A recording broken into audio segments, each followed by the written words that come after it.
Hello friends, Heidi here from Rain Country. God is good all the time. And today we're gonna make a basic pasta recipe. And I'll have more pasta recipe videos coming out down the road. So let's get started on what you're gonna need. Really, to make pasta, you only need two things: eggs and flour. And you can use just a basic all-purpose white flour, but you need to make sure that it is unbleached. And of course, being who I am, I'm going to say organic if you can find it. You don't want bleached flour because it's just not going to hold together as well. Now, you can also use the semolina flour, and I'll go ahead and link to what I got here. This was the best price I could find. This is from Italy. It doesn't specifically say it's organic, but I tend to trust things that are made and come from Italy better than America, even if it's not labeled as organic. There are some organic ones you can get that are labeled organic from Italy, but this was the best price I could find because I could get 6 bags for a pretty good price of this size. And then I'm just storing them in, I wanted to leave at least one in the bag so I can show you what it looks like. I'm just storing them in half-gallon jars for now, taking them out of the bags, putting them in half-gallon jars. And then I have a little bit left here that I'll be using out of this jar. Now, as you can see, the durum flour or semolina flour has a much more yellow color to it than your regular white flour. And here are the noodles I made yesterday. These are just a basic fettuccine noodle of using just the semolina flour, and you can see they're much more yellow. This is more like color you're going to see in the store because the noodles you buy in the store are typically made from just 100% semolina flour. But you don't have to have that. In fact, yesterday using this flour to make my noodles, it was the first time I ever used semolina flour for making noodles, and I've been making ravioli for years. And then back in the early 1990s, I was making my noodles with just white, unbleached white flour, and I was making all kinds of different noodles at the time because I had this electric pasta maker that I would never go back to. I threw it out after a while. I made a whole bunch, but it wasn't worth the time to clean it. Now this pasta maker, totally different. The other one, I could make all kinds of different noodles with it, different shapes. This one only gives you 2, but for making ravioli, you got to really do that by hand anyway, and then a bunch of other stuff. And we'll get to some of that later, but for now, let's just do some the basic pasta dough, and then we're going to make spaghetti noodles and fettuccine noodles. So today, I'm going to do my recipe half organic, unbleached white flour, and then half of the semolina flour, because I'm experimenting with different ratios to see what I can find. A lot of people, if you look up recipes online, only use the white flour. Some people only use the semolina, and some people use a mix of the two. So while I'm shooting this video, I'm also still experimenting on what I like best. So if you're doing, for me and Mr. Rain, 1 cup of flour is enough for what we need, to feed us for one meal. So yesterday I made a big pot of spaghetti sauce, and then I made the noodles. I made both the fettuccine and the spaghetti noodles, and the spaghetti noodles turned out wonderful. But we ate most of them, so I'm going to go ahead and make another batch. Okay, so I got my 2 flours here, and what I'm going to do is make a little well in the middle of it. This is the more traditional way to do it. You can do this in a bowl to start with, but it's really silly because all you're going to end up doing is dirtying up another dish. Now for this, today I'm going to go ahead and add a little bit of salt. I'm just going to put a few dashes of salt in there. I haven't been doing that the last couple of batches I've made. And I'm using 2 eggs in this. Again, even when it comes to the amount of eggs, the ratio of eggs to flour, I've seen so many different options. Now, whoops, I didn't make my well wide enough and my egg's all running out. But then you can just use your fingers. You don't have to use a fork. But you just start blending your egg and pulling that flour in there as you go. you're eventually going to have to switch to your hands. Now, one of the reasons I want to try, again, yesterday I used just eggs and the semolina flour. And what I found, when I made raviolis, I used white flour, oil, a little bit of water, and salt. And I found that was a lot easier to knead than this particular dough. So that's why I'm going to try the half and half and see. So I'm also going to try adding some oil. Olive oil would be best, but I don't have any. I keep forgetting to get some more because I use avocado oil so much. So up to a tablespoon of oil in that, and then just mix it, and then just keep pulling your stuff in there. Kind of cramped here because this isn't actually the ideal place for me to do the pasta maker. My other counter where it has a big overhang on it is the best place, but my lighting isn't as good there, so that's why I'm doing this here. Okay, so when it starts to get to this point, you can just go ahead and switch to your hands. They're going to get goopy anyway. I just like blending with the fork first.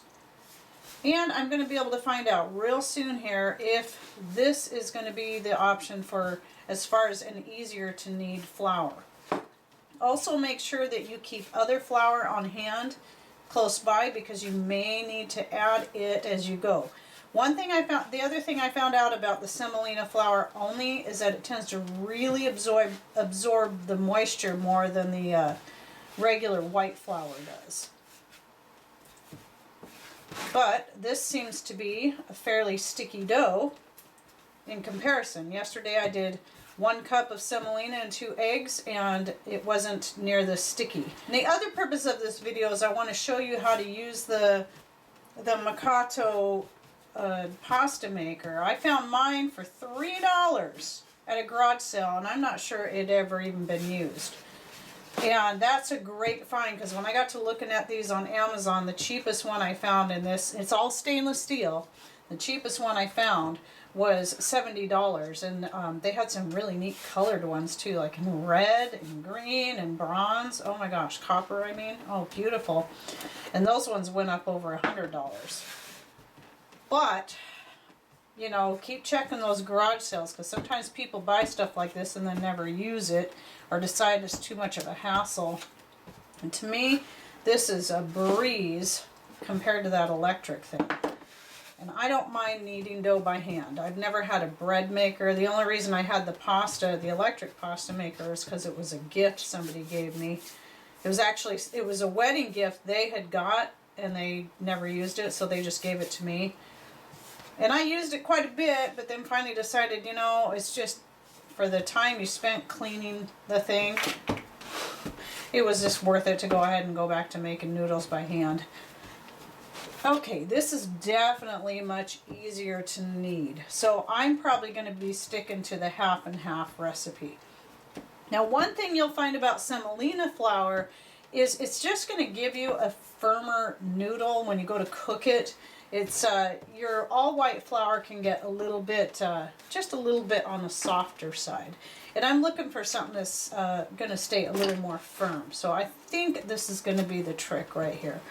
Anyway, just keep kneading your dough until it gets to a real workable consistency. This is pretty good, but it's still just a little on the sticky side.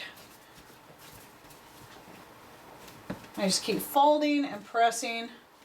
Very similar to how I do bread dough, but not quite. When I do bread dough is a little softer than this, and I knead it slightly differently, but your folding and pressing is going to be the best way to go for this. You could even stretch it a little bit like that. I've seen that done. When it gets to a good consistency, it's nice and firm and holding together well, then you can either use a knife and cut it up. I just tear off about a handful at a time, like that. And then I'll sprinkle a little bit more flour there. I'm gonna just press it out so it looks like that. Okay, and now let's move on over to the pasta maker. Okay, so you just press it so that you want to make sure that your setting here is on 1. And then just go ahead and run it through there. Okay, then what I like to do is fold it, and I might do this a few times until I get the shape really nice and rectangular coming out of here. And run it through there again. See, this is clamped on here. I got to get it tighter. And that's why I have it here, because this one spot is the only spot where I could tighten up the clamp where the drawers weren't in the way. Or at the end of the counter there, and I don't think there was enough room there. And I'll tend to run it through the size 1 or that setting a couple of times. Again, folding it a couple of times. That just helps get a more square, you know, chunk of noodle for you. You see that? It's still going to have funny rounded edges. And when you get to the point you want to cut it into your noodles, you can always cut the edges. I just don't bother with that. Then from here you're going to go up 1 notch at a time. So I'm going to 2. You don't want to go straight up to the thickness that you know you want it. And then periodically put a little bit of flour on there again, just so otherwise it will stick together when you have it coming out of the rollers. Okay, and then I'm going to go up to, whoops, up to the 3. Accidentally jumped ahead to 4.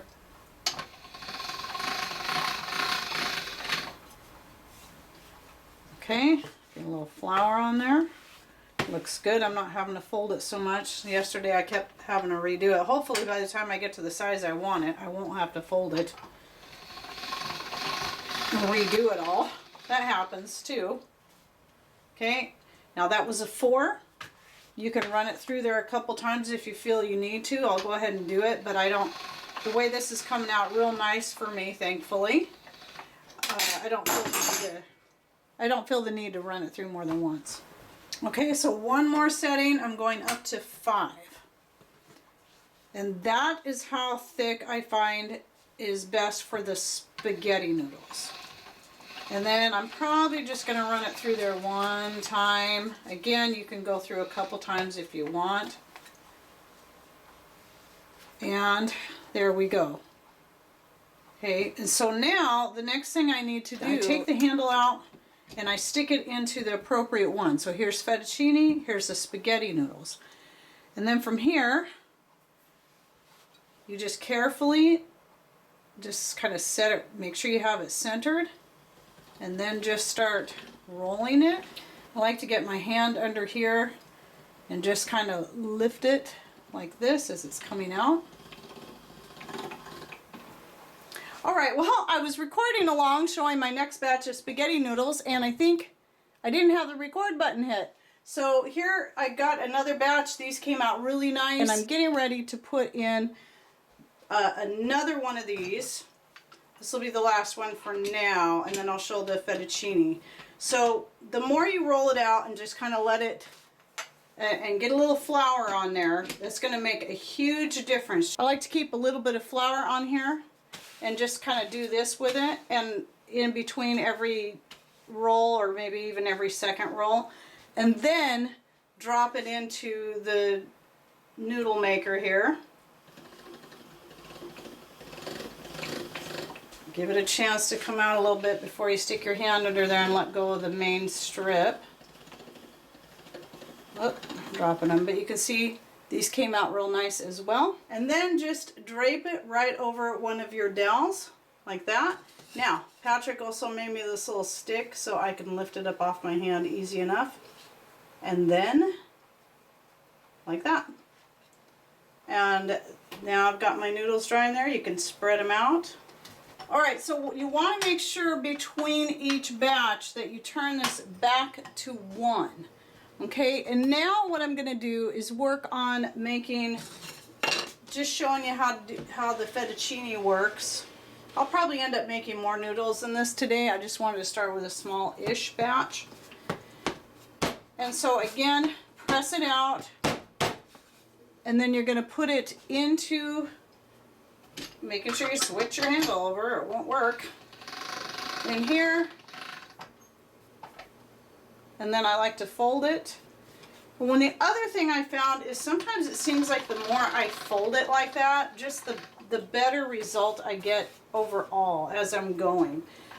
If it's coming out nice and neat like this is right now, I'm probably not going to continue folding it. It just depends on what happens. Sometimes the dough ends up kind of getting pulled through sideways, and so I'll fold it again and kind of start over. I'm not about it being absolutely perfect, but it is nice to have it as nice as possible. Now, right here, I'd still need to roll it out flatter, but that's about the width here that I like for cutting into ravioli. So this thing is actually, will be nice even for making ravioli noodles, because it's a lot easier rolling it in this thing than it is rolling by hand. It just, to me, I just get a much nicer result doing it that way. So I'm up to 5 now. I'm going to roll it through the 5, maybe once or twice. We'll see. For fettuccine noodles, I find the best width is going to the 6. So again, make sure you get a little flour on there. You're just going to have better results this way. Problem with me is once I get in front of the camera and I'm talking, I kind of forget what I'm doing. I'm trying to explain things while I'm doing what I'm doing, and so there's things I forget. Now, my last one on here is the 6. This actually goes up, you can make these even thinner. It goes up to 8, I think. But I found for the fettuccine, the 6, it goes up to 7. The 6 is a really good width for that thickness. 5 is a little too fat for the fettuccine noodles, though it's good for the spaghetti. Okay, so now we're going to put it in this first one, and same idea. Start running it through there, kind of guide it through. Then I like to take my hand, let's see, I'll have to switch hands here. Again, this is awkward, I'm not used to doing it from this angle. And just catch it. You don't want it to bunch up or you're going to have some issues.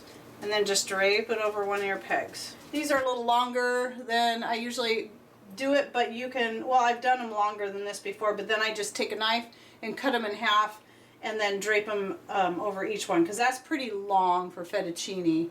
It just depends on what you want. But for drying, having them nice and long is helpful, because these will break easy if you want them once they're dry. They will break really easy if you need them shorter. Alright, so I'm leaving my big mess here because I'm planning on making another batch while I've got the mess out and everything going, and making more spaghetti noodles and more fettuccine noodles, and then putting them away for dinners for later. Now, one thing I did want to say about the making large batches, even if you only need a little bit. Now, somebody mentioned in a post on Facebook or somewhere about why not just make the noodles only as you need them, which of course, you know, that's a great idea. However, this time of the year, and Sharon brought this up in a comment, is that you're getting, if you've got chickens, you're getting lots of eggs, and you might be trying to figure out what to do with all these excess eggs. Well, here's one thing you can do, is you can see just for 1 cup of flour, I use 2 eggs. I'm going to use 2 more eggs because I'm going to make another batch. And so make a big batch or several batches of noodles, and then while you've got the eggs coming in, and then when the egg production slows down, you've got your noodles ready to go for your meals, and you don't even have to bother pulling all this stuff out and making it. You just got it done. It's just like canning your chili in the summertime, or like, that's when I like to do it. I like to make a big batch of chili and then get it all canned up in the summertime, and then on busy days I can just pull out a jar of chili and I don't have to worry about soaking the beans and doing all that. It's just all done. So while you got your canning stuff out, you just do a whole bunch of canning, and then you can be done for the year. Same thing goes with your noodles. And so that's what I'm planning on doing, and I have these jars out because I wanted to show you. One of the things I plan on doing is not really storing them in this long term, but storing them, especially maybe the spaghetti noodles, in a jar like this, or any kind of noodles you make, and then vacuum sealing it, making sure that they're fully dry. Vacuum seal them into your jars like I do with the brake bleeder and the food saver top, Or you could even use a nice Fido jar like this. Now, I don't know that you can vacuum seal it, but I don't really know how important that is. It just depends on how soon you're going to be using it, but that's an option as well. And so I'm planning on doing the vacuum sealing in one of these jars myself. And so that's just some things to think about. Okay, well, I do plan on doing some more pasta recipe videos down the road, especially as I experiment and try different things and find out what ratios I like best. So far, I believe I'm liking the half and half of the all-purpose white flour to, one half of that to one half of the semolina flour, to the easiest to work with. But we'll find out how it cooks, if it cooks up just as nice as this, which I think it will, because the 100% all-purpose flour cooked up decently. I just found it left a lot more starch in the water than using the semolina flour. So we'll see how this cooks up.